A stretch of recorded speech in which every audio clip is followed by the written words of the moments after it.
ಇವತ್ತು ಸೌಜನ್ಯ ಪ್ರಕರಣದಲ್ಲಿ ನಾನು ನಿಮ್ಮ ಜೊತೆಗೆ ಡಿಸ್ಕಸ್ ಮಾಡಬೇಕಂತ ಇರೋದು ಸಂತೋಷ್ ರಾವ್ನ ಮೈ ಮೇಲಿದ್ದಂಥ ಗಾಯಗಳ ಬಗ್ಗೆ.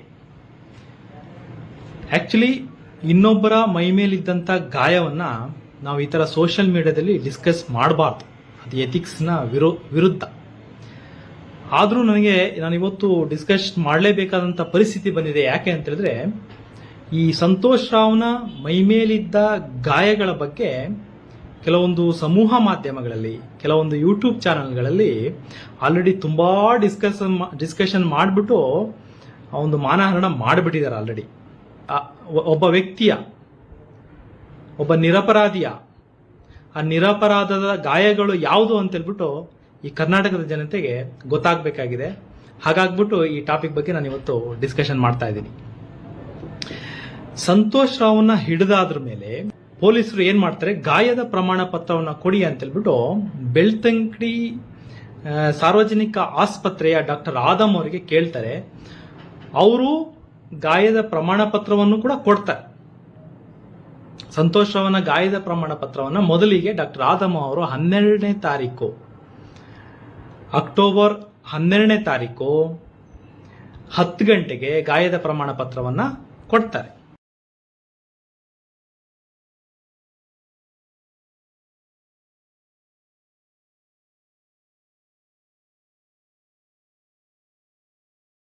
ಆ ಗಾಯದ ಪ್ರಮಾಣ ಪತ್ರದಲ್ಲಿ ಸಂತೋಷ್ನ ಮರ್ಮಾಂಗದಲ್ಲಿ ಯಾವುದೇ ರೀತಿಯ ಗಾಯಗಳಿಲ್ಲ ಅಂತ ಹೇಳ್ಬಿಟ್ಟು ಡಾಕ್ಟರ್ ಆದಮ್ ಅವರು ಸರ್ಟಿಫೈ ಮಾಡ್ತಾರೆ. ಆದ್ರೂ ನಮ್ಮ ಪೊಲೀಸರಿಗೆ ಏನೋ ಸಮಾಧಾನ ಆಗಲಿಲ್ಲ. ಅದಕ್ಕೆ ಏನ್ ಮಾಡ್ಬಿಡ್ತಾರೆ, ಅದೇ ದಿನ ಅಕ್ಟೋಬರ್ 12ನೇ ತಾರೀಕು 2 ಗಂಟೆಗೆ ಇನ್ನೊಂದು medical college, KS Hegde medical ಆಸ್ಪತ್ರೆಯ ಫಾರೆನ್ಸಿಕ್ ಡಿಪಾರ್ಟ್ಮೆಂಟ್ಗೆ ಗಾಯದ ಪ್ರಮಾಣ ಪತ್ರ ತರಲಿಕ್ಕೆ ಹೋಗ್ತಾರೆ. ನನಗೆ ಅದಕ್ಕಿಂತ ಮುಂಚೆ ನಾನೊಂದು ಪ್ರಶ್ನೆ ಏನಪ್ಪಾ ಅಂತ ಹೇಳಿದ್ರೆ, ಈ ಸರ್ಕಾರಿ ವೈದ್ಯರು ಕೊಟ್ಟಂತ ಗಾಯದ ಪ್ರಮಾಣ ಪತ್ರ ಸರಿ ಇರ್ಲಿಲ್ವಾ? ಯಾಕೆ ಅವರು ಇನ್ನೊಬ್ಬ ಫಾರೆನ್ಸಿಕ್ ಎಕ್ಸ್ಪರ್ಟ್ ಹತ್ರ ಗಾಯದ ಪ್ರಮಾಣ ಪತ್ರವನ್ನ ತಗೊಳ್ಲಿಕ್ಕೆ ಹೋದ್ರು ಅನ್ನೋದು ನನ್ನ ಒಂದು ಪ್ರಶ್ನೆ. ಅಂದ್ರೆ ಇವರಿಗೆ ಅದರಲ್ಲಿ ಈ ಬೆಳ್ತಂಗಡಿ ಸರ್ಕಾರಿ ಆಸ್ಪತ್ರೆ ವೈದ್ಯರಿಗೆ ನಿಪುಣತೆ ಇಲ್ಲ ಅಂತನಾ? ಹಾಗಿದ್ರೆ ಸೌಜನ್ಯನ ಪೋಸ್ಟ್ ಮಾರ್ಟಮ್ ಅವ್ರ ಕೈಯಲ್ಲಿ ಯಾಕೆ ಮಾಡಿಸಿದ್ರಿ? ಪ್ರಶ್ನೆ ಮೂಡ್ತದಲ್ವಾ? ನಿಮಗೆ ಬೆಳ್ತಂಗಡಿ ಸಾರ್ವಜನಿಕ ಆಸ್ಪತ್ರೆಯ ವೈದ್ಯರು ಗಾಯದ ಪ್ರಮಾಣ ಪತ್ರ ಕೊಟ್ಟಿದ್ದು ಯಾಕೋ ಸಮಾಧಾನ ಆಗಲಿಲ್ಲ, ಇನ್ನೊಬ್ಬರನ್ನ ಕೇಳ್ತೀರಾ ಅಂತ ಹೇಳಿದ್ರೆ ನಿಮಗೆ ಅವರ ನುರಿತ ವಿದ್ಯೆಯ ಬಗ್ಗೆ ಗ್ಯಾರಂಟಿ ಇಲ್ಲ ಅಂದಂಗಾಯ್ತು. ಇರ್ಲಿ, KS ಹೆಗಡೆ ಮೆಡಿಕಲ್ ಆಸ್ಪತ್ರೆಯ ಡಾಕ್ಟರ್ ಮಹಾಬಲೇಶ್ ಶೆಟ್ಟಿ ಸರ್ ಅವರ ಹತ್ರ ನೀವು ಕರ್ಕೊಂಡು ಹೋಗ್ತೀರಾ. ಅಲ್ಲಿ ವೂಂಡ್ ಸರ್ಟಿಫಿಕೇಟ್ ಮಾಡಿದ್ರ ಬಗ್ಗೆ ನೀವು ಇಷ್ಟೆಲ್ಲ ಈಗ ಡಿಸ್ಕಷನ್ ಮಾಡ್ತಾ ಇರೋದು. ಏನು 17 ಗಾಯಗಳಿದೆ, ಅದೆಲ್ಲ ಪರಿಚಿತ ಗಾಯಗಳಾಗಿದ್ದಾವೆ. ಅದರಲ್ಲಿ 11ನೇ ಪಾಯಿಂಟ್ ಅವನು ಅತ್ಯಾಚಾರದ ಪ್ರಯತ್ನ ಮಾಡಿದ್ದಾನೆ ಅನ್ನೋದಕ್ಕೆ ಬಲವಾದಂತ ಸಾಕ್ಷಿ ಅಂತ ಹೇಳ್ತಾ ಇದ್ರು. ಇಲ್ಲ, ಅದ 11ನೇ ಪಾಯಿಂಟ್ಗೆ ಬರೋಕ್ಕಿಂತ ಮುಂಚೆ ನಾನೊಂದು ಕೇಳ್ತೀನಿ. ಈಗ ಸೌಜನ್ಯ ಪರಿಚಿತ ಗಾಯಗಳು, ಸೌಜನ್ಯ ಉಗುರಿನಲ್ಲಿ ಪರಿಚಿತ ಗಾಯಗಳು ಸಂತೋಷ್ ಮೇಲೆ ಇದಾವೆ ಅಂತ ವಾದ ಮಾಡ್ತಾ ಇದ್ರಲ್ವಾ? ಸರಿ, ಒಪ್ಕೊಂಡೆ. ಹಾಗಾದ್ರೆ ಸೌಜನ್ಯನ ಉಗುರಿನಲ್ಲಿ ಆ DNA ಪತ್ತೆ ಆಗ್ಬೇಕಿತ್ತಲ್ಲ, ಸಂತೋಷ್ನ ರಕ್ತದ ಕಣಗಳು ಅಲ್ಲಿ ಇರಬೇಕಿತ್ತಲ್ವಾ? ಯಾಕಿಲ್ಲ? ಇಲ್ಲಿ ಹೇಳ್ತೀರಾ ಸೌಜನ್ಯ ಪರಿಚಯದಕ್ಕಾಗಿ ಸಂತೋಷ್ ರಾವ್ ಮೈ ಮೇಲೆ ಗಾಯಗಳಿದೆ ಅಂತ. ಅಲ್ಲಿ FSL ಲ್ಯಾಬಲ್ನಲ್ಲಿ ನೈಲ್ ಕ್ಲಿಪ್ಪಿಂಗ್ ಸೌಜನ್ಯನ ಉಗುರಿನ ಪರೀಕ್ಷೆ ಮಾಡಿದವಾಗ ಆ ಉಗುರಿನಲ್ಲಿ ಯಾವುದೇ ರೀತಿಯ ರಕ್ತ DNA ಕಂಡು ಬಂದಿಲ್ಲ. ಇದೇನು ಒಂದಕ್ಕೊಂದು ಟ್ಯಾಲಿ ಆಗ್ತಾ ಇಲ್ವಲ್ಲ? ನನಗಿದು ಅರ್ಥ ಆಗ್ತಾ ಇಲ್ಲ. ಇರ್ಲಿ, ನಿಮಗೆ 17 ಗಾಯದಲ್ಲಿ 11ನೇ ಗಾಯ ತುಂಬಾ ಇಂಟ್ರೆಸ್ಟ್ ಕೊಡ್ತಾ ಇದೆ. ಅದು ನೀವು ಹೇಳೋದು ಅತ್ಯಾಚಾರದ ಪ್ರಯತ್ನ ಮಾಡ್ಬೇಕಾದ್ರೆ ಆಗಿರುವಂತ ಗಾಯ ಅಂತ. ಅದೇನ್ ಗಾಯ ಅಂತ ನೋಡೋಣ. 11ನೇ ಪಾಯಿಂಟ್ ಅಲ್ಲಿದೆ, ಕಂಟ್ಯೂಷನ್ ಅರೌಂಡ್ ದಿ ಯುರೇಥ್ರಲ್ ಓಪನಿಂಗ್ ಆಫ್. ಈಗ ಪಾಯಿಂಟಿಗೆ ಬರೋಣ. ಕಂಟ್ಯೂಷನ್ ಅಂದ್ರೇನು? ಸ್ವಲ್ಪ ಕೆಂಪಾಗಿದೆ. ಎಲ್ಲಿ ಕೆಂಪಾಗಿದೆ? ಇದನ್ನ ನಾನು ಹೇಳಬಾರ್ದು ಆಕ್ಚುಲಿ, ಆದ್ರೆ ಹೇಳಲೇಬೇಕಾದಂತ ಪರಿಸ್ಥಿತಿ ಬಂದಾಗ ಹೇಳ್ತಾ ಇದ್ದೀನಿ.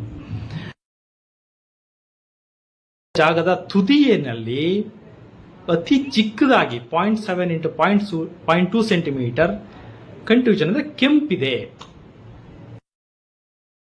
ತುದಿ ಕೆಂಪಿದೆ ಅಂದ್ರೆ ಕೂಡ ಅದು ಅತ್ಯಾಚಾರದ ಕಲೆ ಗಾಯ ಅಂತ ನೀವು ಹೇಗೆ ತೀರ್ಮಾನಕ್ಕೆ ಬರ್ತೀರಾ? ಯಾವ ಎಕ್ಸ್ಪರ್ಟ್ ಆದ್ರೂ ಹೇಳಿ ನೋಡೋಣ. ಯಾವ ಎಕ್ಸ್ಪರ್ಟ್ ಆದ್ರೂ ಇದು ಅತ್ಯಾಚಾರದಿಂದ ಆಗಿರುವಂತ ಗಾಯ ಅಂತ ಹೇಳಿ. ಸಂತೋಷ್ ರಾವ್ ಅವರಿಗೆ ಫೈಮೋಸಿಸ್ ಇದೆ. ಫೈಮೋಸಿಸ್ ಅಂತ ಹೇಳಿದ್ರೆ ಸ್ಕಿನ್ ಹಿಂದೆ ಹೋಗಲ್ಲ. ಇದನ್ನೆಲ್ಲದನ್ನು ಎಕ್ಸ್ಪ್ಲೇನ್ ಮಾಡಕ್ ಆಗಲ್ಲ ಇಲ್ಲಿ. ಸ್ಕಿನ್ ಹಿಂದೆ ಹೋಗಲ್ಲ. ಸ್ಕಿನ್ ಯಾವಾಗ ಹಿಂದೆ ಹೋಗಲ್ವಾ ಅವಾಗ ಸ್ವಲ್ಪ ಇನ್ಫೆಕ್ಷನ್ಸ್ ಅವಾಗ ಆಗೋ ಚಾನ್ಸಸ್ ಇರ್ತದೆ. ಆ ತುದಿ ಸ್ವಲ್ಪ ಕೆಂಪಾಗಿರೋ ಚಾನ್ಸಸ್ ಇರ್ತದೆ, ಅಥವಾ ಬೇರೆ ಯಾವ್ದೋ ಕಾರಣಗಳಿಂದ ಕೆಂಪಾಗಿರ್ಬೋದು. ಒಂದು ವೇಳೆ ಅತ್ಯಾಚಾರ ಮಾಡಿದ್ದೇ ಆಗಿದ್ರೆ, ಅತ್ಯಾಚಾರಕ್ಕೆ ಅವನು ಪ್ರಯತ್ನ ಮಾಡಿದ್ದೇ ಆಗಿದ್ರೆ, ಅವನಲ್ಲಿ ಯಾವ ಗಾಯ ಇರಬೇಕಿತ್ತೋ ಆ ಗಾಯ ಇಲ್ಲ. ಯಾವ ಗಾಯ ಇರಬೇಕಿತ್ತು? ಅವನ ಚರ್ಮ ಹರಿದು ಹೋಗ್ಬೇಕಿತ್ತು. ಅದನ್ನು ಕೂಡ ಜಡ್ಜ್ಮೆಂಟ್ ಅಲ್ಲಿ ಇದೆ. ಅವರು ವಿಟ್ನೆಸ್ ಮಾಡ್ತಾರೆ that a person having phimosis disease would suffer severe pain in his private part if he commits rape on minor girl. In such a case, there might be chances of ripping of the foreskin causing injuries. ಅಂದ್ರೆ ಚರ್ಮ ಮುಂದ್ಗಡೆ ಹರಿದು ಹೋಗೋ chances ಇರ್ತದೆ ಅಂತ. ನಾನು ಇಲ್ಲಿ ಒಂದು ಕ್ಲಾರಿಟಿ ಕೊಡ್ಲಿಕ್ಕೆ ಇಷ್ಟಪಡ್ತೀನಿ. ಯಾವುದೇ ಅತ್ಯಾಚಾರ ಆದವಾಗ ಗಂಡಿನ ಮರ್ಮಾಂಗದಲ್ಲಿ ಗಾಯ ಇರಲೇಬೇಕಂತೇನಿಲ್ಲ. ಅದೊಂದು ಕ್ಲಾರಿಟಿ ತಗೊಳ್ಳಿ. ಇರಲೇಬೇಕಂತಿಲ್ಲ, ಗಾಯಗಳು ಇರಲೇಬೇಕಂತ ಇಲ್ಲ. ಆದ್ರೆ ಗಾಯಗಳಿದ್ರೆ ಯಾವ ತರ ಇರಬೇಕು. ಈ ಫೈಮೋಸಿಸ್ ಇರುವಂತ ವ್ಯಕ್ತಿಗೆ ಒಂದ್ ವೇಳೆ ಗಾಯಗಳಿದ್ರೆ ಮೊದಲು ಅವನ ಚರ್ಮ ಹರಿದು ಹೋಗ್ಬೇಕಿತ್ತು ಎದುರುಗಡೆ. ಅದಿಲ್ಲ. ಇನ್ನೂ ಕೋರ್ಟಲ್ಲೇ ಹೇಳ್ತಾರೆ ನೋಡಿ, ಕೋರ್ಟ್ ಜಡ್ಜ್ ಹೇಳ್ತಿರೋದು, strangely both the doctors have not noticed any injuries on the private part of the accused.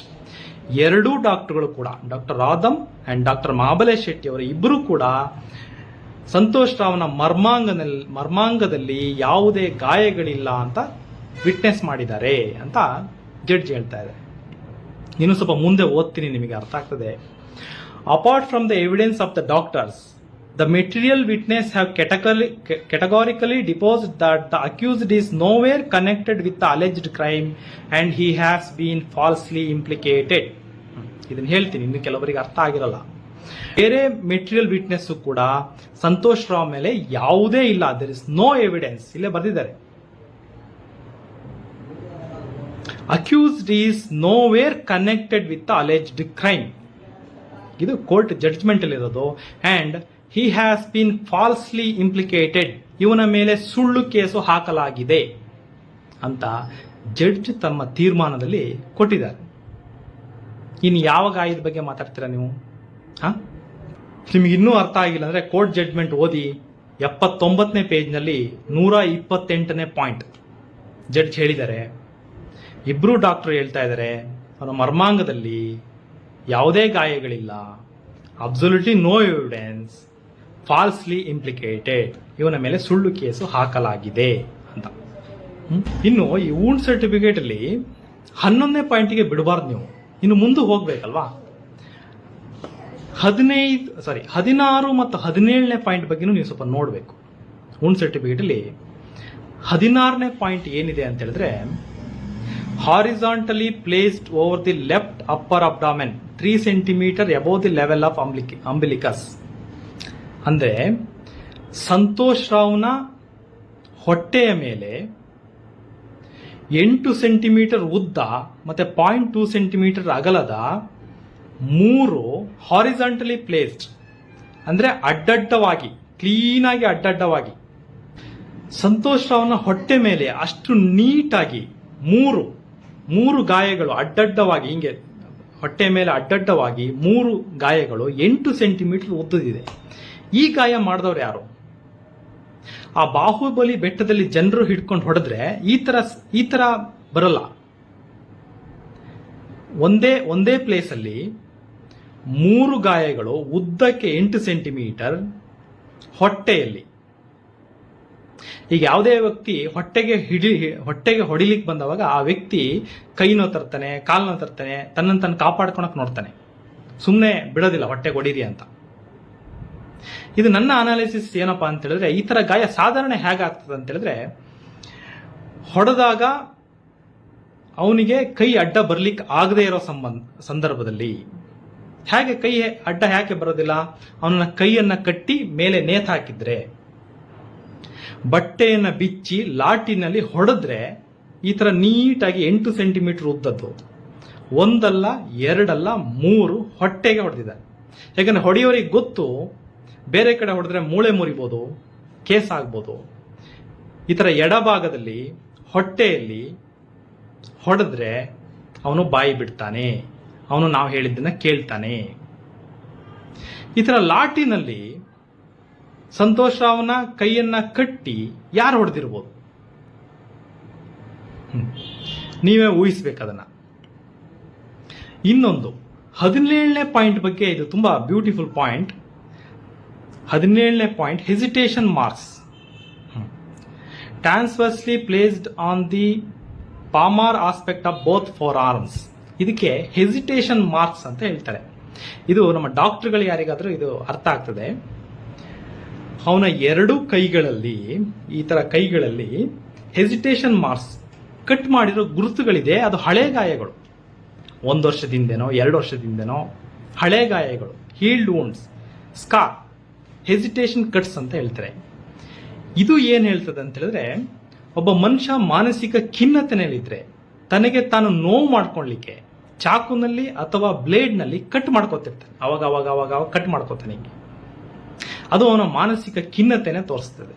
ಇವ್ರು ಹೇಳ್ತಾರೆ ಅವನು ಮಾನಸಿಕವಾಗಿ ಸ್ಥಿರನಾಗಿದ್ದಾನೆ ಅಂತ ಹೇಳ್ಬಿಟ್ಟು. ಅಂತ ಹುಚ್ಚು ಅಂತ ನಾನು ಹೇಳ್ತಿಲ್ಲ, ನಾವು ಹೇಳ್ತಾ ಇರೋದು ಅವನಿಗೆ ಮಾನಸಿಕ ಖಿನ್ನತೆನಲ್ಲಿದ್ದಾನೆ, ಆಂಗ್ಸೈಟಿ ಡಿಸಾರ್ಡರ್ ಇದೆ. ಹಂಗಾಗ್ಬಿಟ್ಟು ಇದೇ ಮಹಾಬಲೇಶ್ ಶೆಟ್ಟಿ ಅವರು ಕೊಟ್ಟಿರೋ ವೂಂಡ್ ಸರ್ಟಿಫಿಕೇಟ್ ಅಲ್ಲಿ 17ನೇ ಪಾಯಿಂಟ್ ಅಲ್ಲಿ ಹೆಸಿಟೇಷನ್ ಕಟ್ಸ್ ಇದೆ. ಅದು ಅವನ ವ್ಯಕ್ತಿತ್ವದ ಬಗ್ಗೆ ಹೇಳ್ತದೆ. ಅವನು ಮಾನಸಿಕವಾಗಿ ಎಷ್ಟು ಸ್ಥಿರನಾಗಿದ್ದಾನೆ, ಯಾಕೆ ಅವನು ತನ್ನನ್ನು ತಾನು ಇಂಜುರಿ ಮಾಡ್ಕೊಳ್ಳಿಕ್ಕೆ, ತನ್ನನ್ನು ತಾನು ಸೂಸೈಡ್ ಅಟೆಂಪ್ಟ್ ಅಲ್ಲಿ ಇನ್ನೂ ಬೇರೆ ತರ ಇರ್ತದೆ. ಇದನ್ನ ತನಗೆ ತಾನೇ ಗಾಯ ಮಾಡ್ಕೊಳೋದು, ತನಗೆ ತಾನೇ ನೋವು ಮಾಡ್ಕೊಳೋದು, ಏನೋ ಅವನ ಜೀವನದ ಬಗ್ಗೆ ಅವನಿಗೆ ಜಿಗುಪ್ಸೆ, ಮಾನಸಿಕವಾದ ಜಿಗುಪ್ಸೆ. ಅದಕ್ಕೆ ಅದನ್ನ ಹೆಸಿಟೇಷನ್ ಮಾರ್ಕ್ಸ್ ಅಂತ ಹೇಳ್ತಾರೆ. ಇದು ಗಾಯ ಪ್ರಮಾಣ ಪತ್ರದ 17ನೇ ಪಾಯಿಂಟ್ ಅಲ್ಲಿ ಇದೆ. ದಯವಿಟ್ಟು ಅದನ್ನೂ ಕೂಡ ನೋಡಿ. ಹಾಗಾಗಿ ಪದೇ ಪದೇ ಸಂತೋಷ್ ರಾವ್ ಮೈ ಮೇಲೆ ಪರಿಚಿತ ಗಾಯಗಳಿದೆ, ಅದು ಸೌಜನ್ಯ ಮಾಡಿರೋದು ಆ ಗಾಯಗಳು ಅಂತ ಹೇಳ್ಬೇಡಿ. ಯಾಕಂದ್ರೆ ಸೌಜನ್ಯನ ಉಗುರಿನಲ್ಲಿ ಆ ಗಾಯದ ರಕ್ತದ ಸಂತೋಷ್ನ DNA ಪತ್ತೆ ಆಗಿಲ್ಲ. ಸೌಜನ್ಯ ಪರಿಚಿದ್ರೆ ಸೌಜನ್ಯ ಉಗುರಿನಲ್ಲಿ ಸಂತೋಷ್ ರಾವ್ನ DNA ಇರಲೇಬೇಕಿತ್ತು, ಅದು ಇಲ್ಲ. ಯಾಕೆ ಸುಳ್ಳು ವದಂತಿಗಳನ್ನು ಹಬ್ಬಿಸ್ತಾ ಇದ್ದೀರಾ?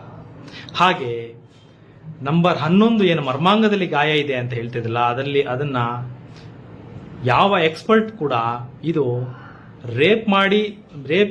ರೇಪಿಗೆ ಅಟೆಂಡ್ ಮಾಡಿದ್ದಕ್ಕೋಸ್ಕರ ಈ ಗಾಯ ಇದೆ ಅಂತ ಹೇಳಲಿಕ್ಕೆ ಆಗೋದಿಲ್ಲ. ಅದಕ್ಕೂ ಇದಕ್ಕೂ ಸಂಬಂಧನೇ ಇಲ್ಲ. ಎಕ್ಸ್ಪರ್ಟ್ ವಿಟ್ನೆಸ್ಸೇ ಕೊಟ್ಟಿದ್ದಾರೆ. ಆತರ ಗಾಯ ಇರಲೇಬೇಕಂತಿದ್ರೆ, ಗಾಯ ಇರಲೇಬೇಕು ಅಂತೇನಿಲ್ಲ, ಗಾಯ ಇದ್ದಿದ್ರೆ ಅವನ ಮರ್ಮಾಂಗದ ತುದಿಯ ಚರ್ಮ ಸ್ವಲ್ಪ ಹರಿಬೇಕಿತ್ತು, ಅದು ಹರಿದಿಲ್ಲ.